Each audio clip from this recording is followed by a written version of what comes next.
Birds every morning, like clockwork, at exactly 7:02 a.m. Mike poured himself a bowl of cereal. It was a ritual, a perfectly normal start to a perfectly normal day.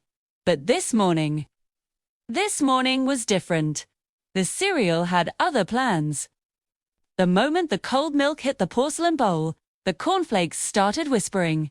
A tiny, crunchy voice that sounded a lot like Captain Crunch adjusted his imaginary hat and said, "Guys, it's happening." Another voice, from the Frosted Flakes contingent, shivered dramatically. "The milk is cold," it whined. "I didn't sign up for this." Suddenly, the Cheerios linked together, forming a perfect floating circle. Defensive formation. They yelled in unison, bobbing in the milky sea like a squadron of tiny life rafts.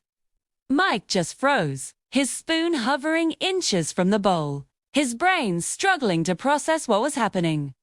That's when the raisins from the Raisin Bran started floating to the surface, each one wearing a smug little smile. "We warned you," one of them said, its voice surprisingly deep. "You should have eaten us first." The chaos escalated. The Cocoa Puffs began a rhythmic chant, "Milk cold, milk cold," while the Lucky Charms, marshmallows, just casually lounged on top, sunbathing as if they owned the whole bowl. Mike watched, mesmerized, as a tiny pink heart put on invisible sunglasses. Boo.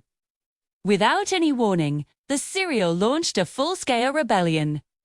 Cornflakes leaped from the bowl like tiny golden missiles.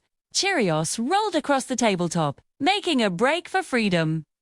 A rogue marshmallow, a blue moon to be exact, took a kamikaze dive right into Mike's coffee.